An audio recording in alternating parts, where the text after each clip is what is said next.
채워주신다는 뜻을 이 배부르다라는 뜻으로 사용했습니다. 이 하나님의 의를 말씀하면서 동시에 하나님의 나라와 지상교회를 위하여 구하고 섬기고 줄이고 목마른 간절한 성도에게 주시는 이 땅의 복과 하늘의 복으로 채워주신다 말씀하셨습니다. 예수님의 공생의 이 짧은 기간에 이 초기의 갈릴리 호수 주위에 있는 어떤 산에서 유대인 무리들과 제자들에게 이 설교한 8가지의 복의 초점은 천국에 있습니다. 성도에게 있어서 이 땅에서 예수님을 만나서 복음을 받고 예수님의 이름으로 구원받았다면 채워도 더 이상 이 땅에서의 진정한 만족이 없다는 것을 깨닫게 될 것입니다. 이 땅의 삶이 끝이 아니라 나아가서 영원한 하나님의 나라가 있다는 것을 믿고 살아갈 때에 이 땅의 배부름과 하나님 나라에서의 완전한 성도의 삶을 살아갈 수 있기 때문입니다. 마태복음 7장 21절로 23절에 이 산상수훈이 끝나면 이 계속해서 5장, 6장, 7장에 이 말씀으로 연결해 주시는데요. 오늘 이 팔복의 말씀이 끝나면 많은 말씀들을 계속 이어져 있습니다. 나더러 주여 주여 하는 자마다 다 천국에 들어갈 것이 아니요 다만 하늘에 계신 내 아버지의 뜻대로 행하는 자라야 들어가리라. 그날에 많은 사람이 나더러 이르되 주여 주여 우리가 주의 이름으로 선지자 노릇하며 주의 이름으로 귀신을 쫓아내며 주의 이름으로 많은 권능을 행하지 아니하였나이까 하리니 그때에 내가 그들에게 밝히 말하되 내가 너희를 도무지 알지 못하니 불법을 행하는 자들아 내게서 떠나가라 하리라. 우리가 바라보는 믿음이 좋다, 주여 주여 기도한다, 귀신을 쫓아낸다, 말씀을 잘 전한다, 이러한 평가나 사람의 관점에서 평가하는 것이 아니다 라는 말씀이지요. 불법을 행하는 너희는 도무지 알지 못한다. 우리는 오늘도 차를 운전해서 교회까지 나오셨습니다. 운전 중에 불법을 행하면 폴리스는 어떻게 합니까? 혹 내가 불법을 행한 중에 폴리스가 없다면 무사 통과할 수 있는 것 같이 보입니다. 그러나 카메라가 달리는 곳에서 불법을 행하면 영락 없이 사진이 찍혀질 것입니다. 법을 어겼으니 용서하지 않습니다. 포토와 함께 비리 날아들 것입니다. 자비가 없는 것이죠. 사람의 눈으로, 폴리스의 눈으로 때로는 자비를 베풀거나 아니면 깜빡 전화를 받는 사이에 패스했다면 폴리스가 나를 못 봤기 때문에 무관용, 자비인지 안 자비인지 모르게 통과했겠지만 이 포토는 자비가 없습니다. 기계에 의해서 노턴 온 레드, 그럼에도 불구하고 빨간색인데 돌았다면 틀림없이 카메라가 찍혔을 것입니다. 예수님의 이 산상수훈, 이 팔복 설교 말씀을 통해서 우리는 하나님 말씀대로 잘 배우고 익힌 대로 잘 운전을 해야 하듯이 우리가 말씀대로 잘 살아야 이 불법의 삶이 아니라 올바른 삶을 통해서 축복의 삶으로 살아가도록 인도하고 있는 것입니다. 이 8가지의 짧은 말씀에 마태복음 5장 3절부터 10절까지의 간단 명료한 말씀이지만 예수님의 연속된 하나의 설교라는 많은 신학자와 성경 주석가들이 말하고 있는 내용입니다. 이 1복부터 시작해서 8복까지 똑같이 내용이 중복되어 있고 연속성으로 말씀하고 있다는 것이죠. 그러니까 산상수훈의 논리는 처음부터 끝까지가 천국입니다. 이렇게 살아가려면 원수를 사랑하라는 아주 기본적인 우리 인간의 관계의 삶에서부터 시작해서 하나님 사랑과 이웃 사랑 계명으로 완성하게 될 것이다 라고 가르치고 있는 것입니다. 마태는 이 예수님의 공생의 초기에 산상수훈을 기록한 이유가 있습니다. 예수님께서는 구약에 기록된 예언의 성취자라는 사실을 입증하고 있는 목적이 있습니다. 우리가 살고 있는 이 세상에는 불이나 악함이 번창하는데 역할을 하기도 합니다. 약육강식이라 해서 힘의 논리에 따라 강한 사람이 혹은 강한 나라가 약한 사람 혹은 약한 나라를 지배하고 권모와 술수와 처세의 능사로 통하기도 한 세상에 우리가 살고 있는 것 같지 않습니까? 그렇다면 약한 사람이나 약한 나라는 무조건 옳다, 보호를 받아야 한다 라는 정의도 또한 없습니다. 그래서 우리가 이 어려운 판단을 하게 되는 것입니다. 그러나 천국에서의 삶의 법칙이나 통치 원리는 이렇게 세상적인 것과 다른 방법으로 세워져 있다는 것이 예수님의 말씀 중심입니다. 가스비가 오르고 내리는 데는 우리는 즉각 반응합니다.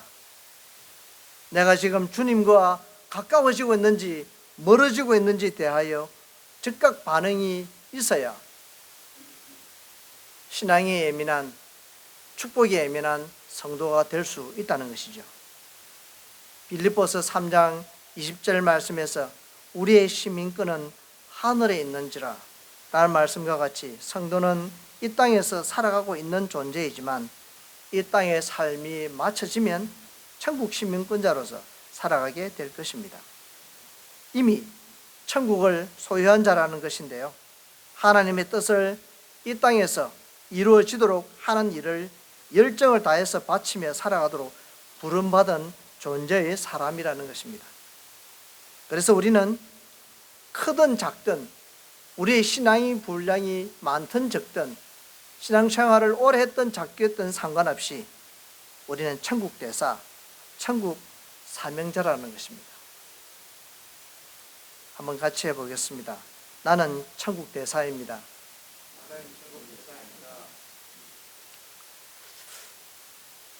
주위에 들리는 천국 대사라는 이렇게 말씀에 내 목소리에 확신이 가십니까? 아니면 주위의 목소리가 확신을 가지고 대사라고 이렇게 임명받은 사람 같다, 임명을 받은지 안 받은지 모르겠다, 그렇게 들리지는 않습니까? 우리에게 이렇게 귀한 사명자로 세워주신 하나님께 감사와 영광을 올려드리는 성도의 삶으로 실천되어져야 하는 것입니다.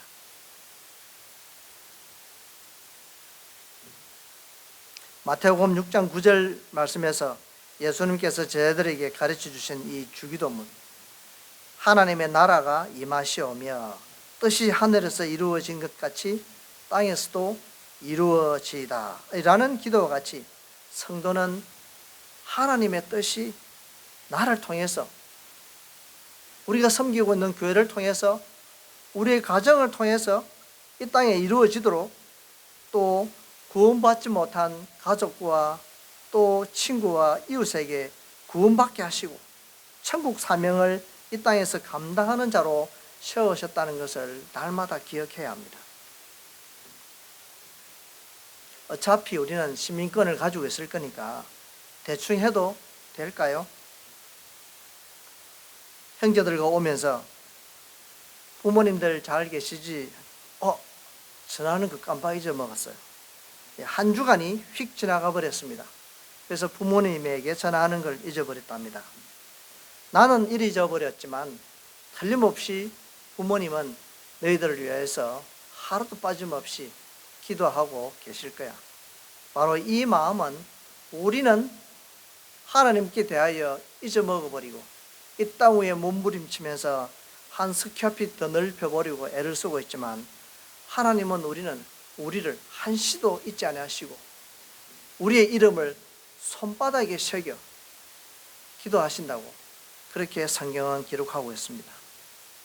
우리의 삶이 이렇게 천국과 연결되어져 있는데요, 천국 목적을 잊어버리고 이 땅의 삶에 집중하고 이 땅의 삶이 전부이거나 여기가 끝인 줄 알고 살아가노라면 여기가 다 이루어진다는 생각에서 우리가 사로잡히게 될 때 때로는 욕심도 생기게 되고 시기하고 힘기르기를 하며 살아가는 실수를 범하게 된다는 것입니다.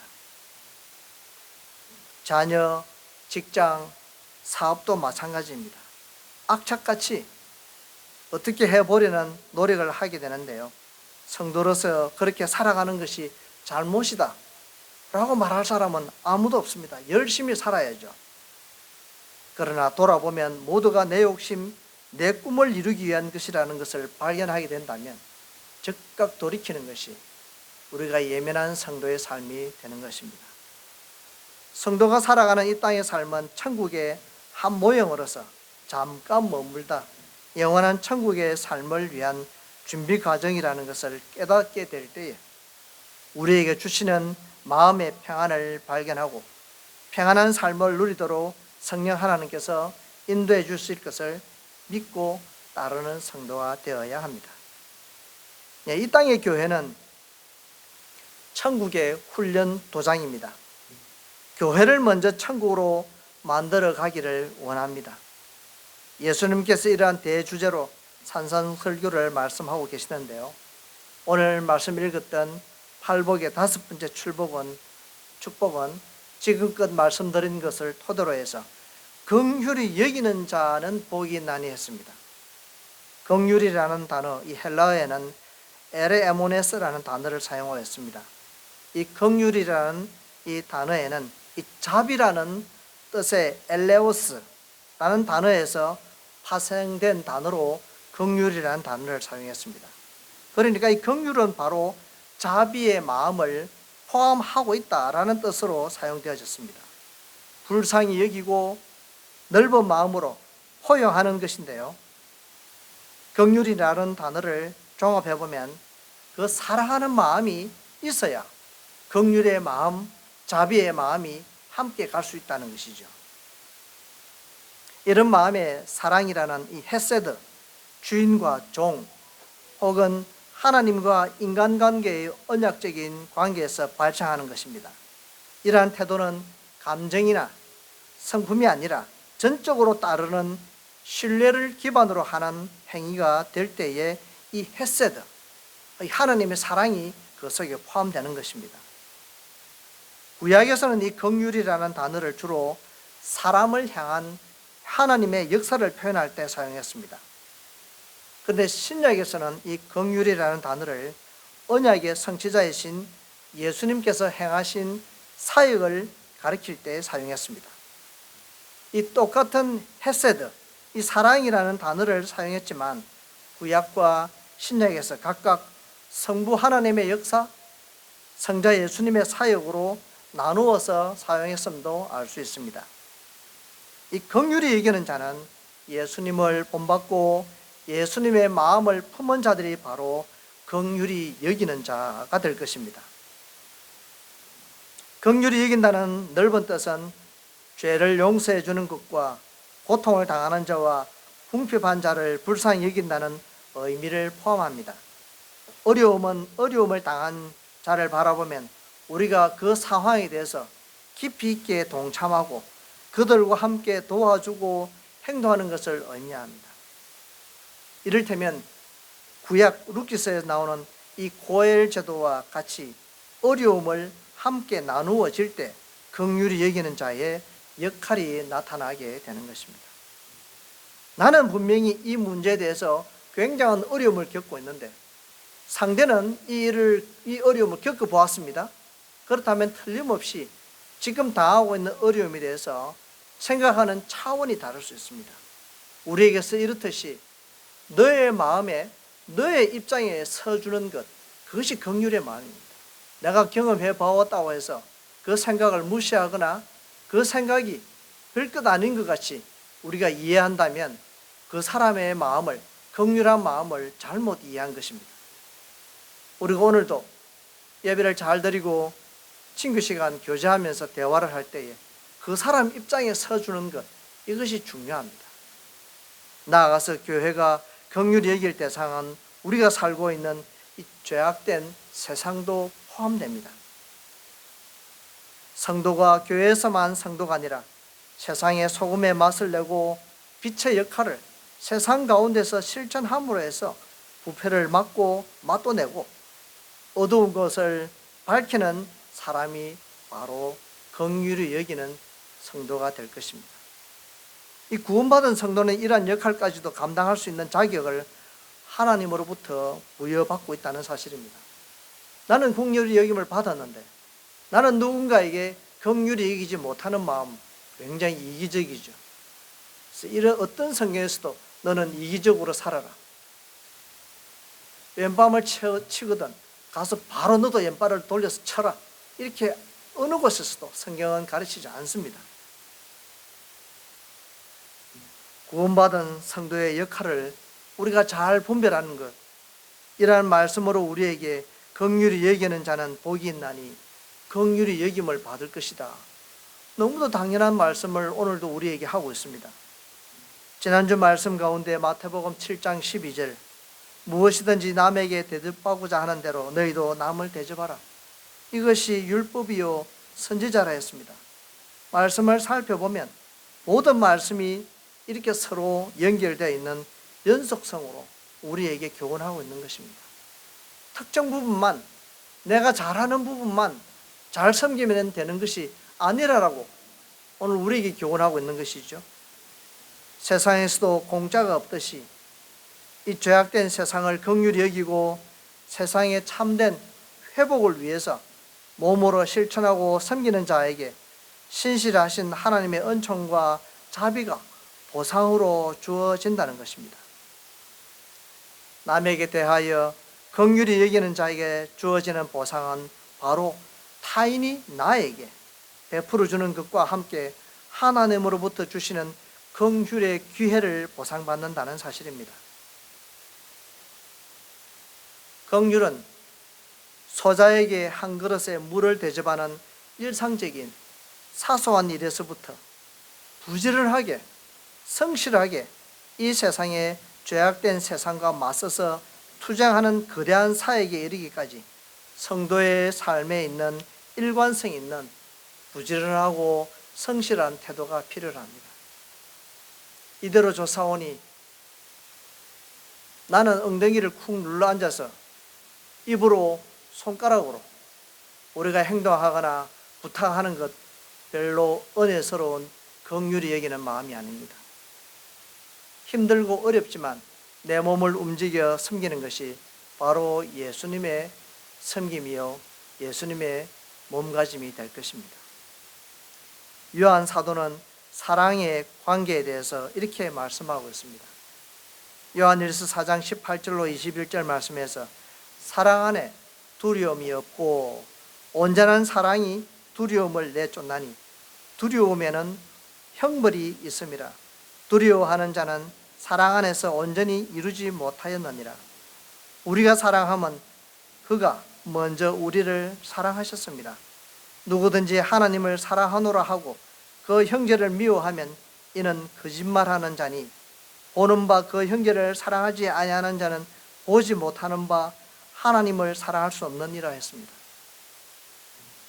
눈에 보이는 형제를 사랑하지 못하면서 보이지 않는 하나님을 사랑한다. 누가 믿겠습니까? 우리가 이 계명을 주께 받았으니 하나님을 사랑하는 자는 또한 그 형제를 사랑하라. 이 시간 한번 이렇게 은혜롭게 눈을 지그시 감고 계시는 우리 성도님들도 눈을 크게 동공을 확장하셔서 한번 좌우를 한번 눈을 한번 살펴보겠습니다. 눈을 한번 서로 맞춰보시죠. 몇 분에게 몇 분에게 적어도 4-5분 이상 눈을 한번 맞춰보십시오. 혹시 이렇게 질문을 먼저 해볼게요. 눈을 맞춰보니까 그 사람이 나에게 사랑하는 눈빛이 보이는 것 같습니까? 이제 또 다음 질문이 이제 나가겠죠. 그럼 내가 이제 한 번 더 눈을 한번 맞춰보겠습니다. 나는 지금 눈을 이렇게 몇 분에게 이렇게 맞추고 계시는데요. 나는 그에게 사랑하는 눈빛으로 맞추고 있습니까? 하는 질문도 이제 하게 되는데요. 이렇게 졸고 계시다가도 이렇게 사랑하는 눈빛이 될까 좀 염려가 되기도 합니다. 중요한 것은요, 성경은 어디에서도 너가 나를 사랑하면 나도 너를 사랑하라. 이 세상의 이치입니다. 그가 나에게 자비를 베풀어 주었기 때문에 내가 자비를 베푸는 것, 그거는 받기 위한 자비가 되겠죠. 성경에서는 자비와 긍휼과 이 사랑은 받기 위해서 주는 것이 아니라 주면 받을 것이다라는 이 성경의 원리를 우리에게 가르쳐 주고 있습니다. 그래서 먼저 베풀고 섬기고 주고 사랑하는 눈빛부터 실천해야 한다는 것이죠. 이것이 바로 긍휼히 여기는 마음이 내 속에서 내재해 있을 때에 그 마음이 머리로, 눈으로, 행동으로, 말로 나아가게 되는 것입니다. 말씀을 통해서 나를 비춰보면 우리는 이 악한 사람이라 남을 사랑하기가 쉽지 않은 존재입니다. 그러한 우리를 하나님께서 먼저 우리를 사랑하셔서 예수님을 이 땅에 보내주시고 나의 죄를 위해 십자가를 지시기까지 우리를 사랑하셨고 예수님은 순종으로 죽음에까지 이르렀던 것인데요. 순종은 부활이라는 영광의 결과까지 허락해 주셨습니다. 그리하여서 오늘 이 말씀을 주신 예수님은 하나님 우편에 앉으시는 영광을 누리게 되신 것입니다. 우리가 하나님을 아버지라 부르고 하나님을 사랑합니다라고 고백한다면 그 반응으로 마땅히 우리가 형제를 사랑해야 한다는 것이 오늘 우리에게 예수님께서 말씀하고 있는 것입니다. 오늘 말씀은 간단한 진실이 우리에게 교훈하고 있습니다. 성도가 서로 사랑한다는 관계로 성화되어야 하는데요. 관계니까 주고받고 하는 것이다, 받고 주는 것이다, 이런 생각을 하게 됩니다. 그러나 우리 하나님의 말씀은 내가 먼저 주는 것입니다. 하나님을 바로 믿고 바로 바라볼 수 있는 성도가 되어야 주의가 보이고 이웃이 보이고 형제가 보일 것입니다. 나는 하나님 잘 믿고 하나님을 사랑하듯이 너도 잘 믿고 하나님을 사랑하기를 바라는 마음이 이 서로에게 품어져 있을 때 서로 긍휼히 여기고 긍휼히 여김을 받는 관계로 성립될 것이다 라는 말씀이 오늘 팔복의 5번째 말씀이 됩니다. 이 샬롬교회 성도님들은 하나님을 확실히 믿고 올바른 형제 사랑관을 가지고 살아갈 수 있기를 바랍니다. 좀 더 도덕적이고 좀 더 윤리적인 사람으로서 나아가서 좀 더 영적인 사람으로 거듭날 수 있기를 바랍니다. 그 사랑의 실천으로 다시 하나님께로부터 긍휼하심을 받는 순환이 계속 될 수 있을 것입니다. 이는 마치 조금만 눈을 뭉쳐서 구르면 큰 눈덩이가 되듯이 이 긍휼의 풍성함을 위해서 성도가 함께 할 수 있다면 예수님의 놀라운 축복이 우리 가운데 함께 하실 것입니다. 긍휼한 자에게 주시는 최종 결과는 심판 때에 우리의 상급으로 되돌아올 것을 믿고 우리 모두 긍휼히 여기는 성도님이 되셔서 우리 하나님으로부터 긍휼히 여김을 받는 귀한 축복의 성도님이 되시기를 주님의 이름으로 축복드립니다. 아멘. 기도하겠습니다. 이렇게 기도하실 때 내가 먼저 긍휼히 여기는 마음으로 살아가게 하옵소서. 내가 먼저 부지런하고 성실함으로 몸을 아끼지 아니하고 나 주머니를 아끼지 아니하고 섬기는 성도 되게 하옵소서. 중보기도 하실 때에 영혼을 사랑하는 마음 주셔서 전도할 사람을 만나게 해 주옵소서. 기도하기를 원합니다.